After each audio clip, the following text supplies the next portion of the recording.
What's up, guys? Justin from Pro Pels Talk. Just wanted to recap these Zion Williamson photos. I think they're kind of interesting. I think that it's something we haven't seen from Zion Williamson. It's something that's a positive thing, finally. So let's go back to last summer.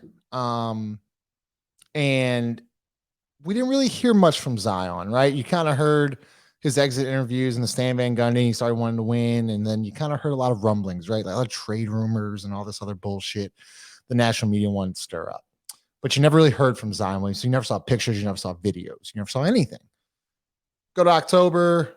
Griffin drops the bomb. Zion, broke his foot in off-season workouts. He's been rehabbing. He's going to come back. We don't need to go through that. Then you never really get an update from Zion. It's a lot of just, timetable to be determined kind of things. We don't know if he was working out, then gets sent to Portland. He's allegedly working out in Portland.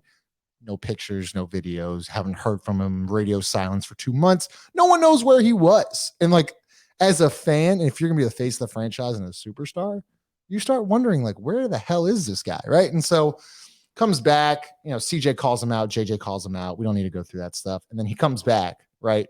Then pictures start surfacing of him at church, and then the in between the legs dunk at the practice facility. And then you start seeing him kind of go a little bit, one-on-one with Corey Brewer, and then 3-on-3 and 5-on-5 and so on and so forth. And that was good to see. And the fans, that's what the fans wanted to see. And I think Ross said this maybe a couple months ago, but all we want to see is just updates and just how is he doing?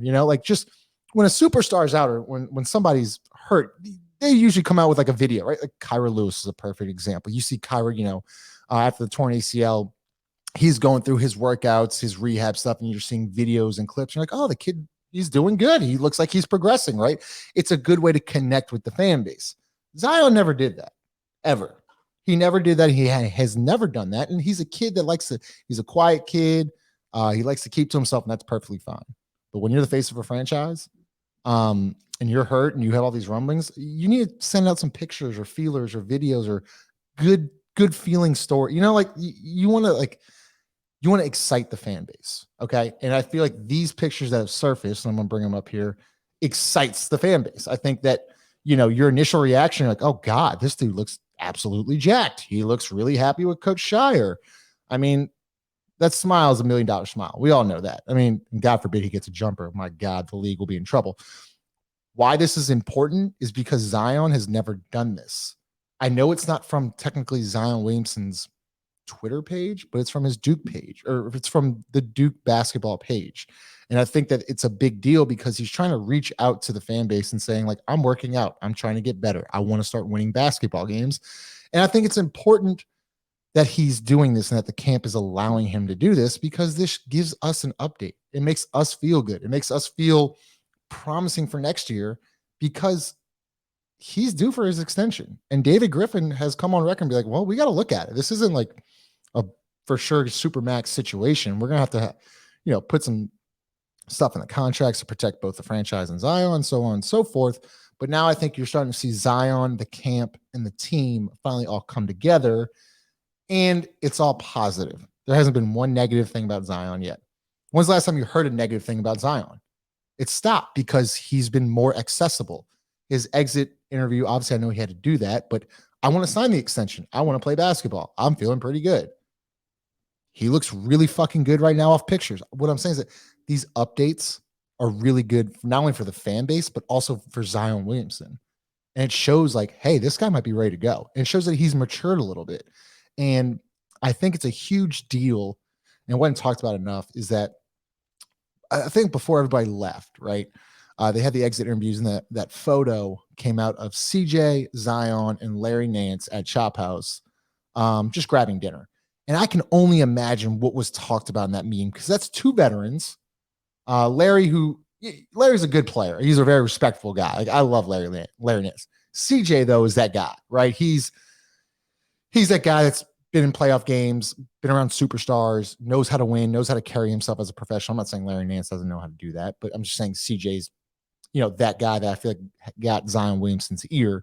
And maybe us talk to him a little bit about hey, you need to start doing this. You need to start reaching out to the fan base. You need to start being more on social media and connecting with the fan base. And I feel like Zion's starting to do that now. And it's a huge deal.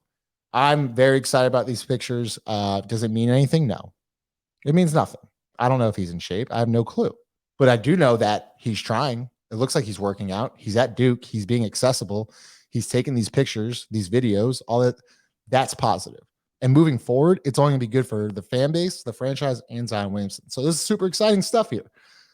Now, there's still a lot of answers to be left, but you get CJ, Brandon, and Zion Williamson for a full season healthy. Probably top 3 or 4 team in the Western Conference. I know I over exaggerate a lot of things. That 3 is pretty good. So seeing these photos is a big deal. We're going to try to start doing this, little daily content every day. I know Schmidt's coming on to talk about the draft and his prospects later. I think it's going to drop on Thursday. Podcast every Sunday night. Before we go, remember we are sponsored by DraftKings Sportsbook app, so make sure you download the Sportsbook app. It's major time in Tulsa. Golf's second major of the year is this week. From tee to green, get in all the action on all 4 rounds with DraftKings Sportsbook. New customers can place any $5 bet on who will win, single round matchups, and more, and you automatically get $100 in free bets. Win or lose, it does not matter. So once again, don't miss out on all the action this week at DraftKings. Download the DraftKings Sportsbook app today. Use code BOOT at sign up. Bet $5 on golf's second major and get $100 in free bets no matter what. That's code BOOT only at DraftKings Sportsbook. Minimum age and eligibility restrictions do apply. See show notes for details. If you or someone you know has a gambling problem, crisis counseling referral services can be accessed by calling 1-800-GAMBLER. That's 1-800-426-2537. Once again, Justin Napoli signing off. Go Pels. Big off season. See y'all soon.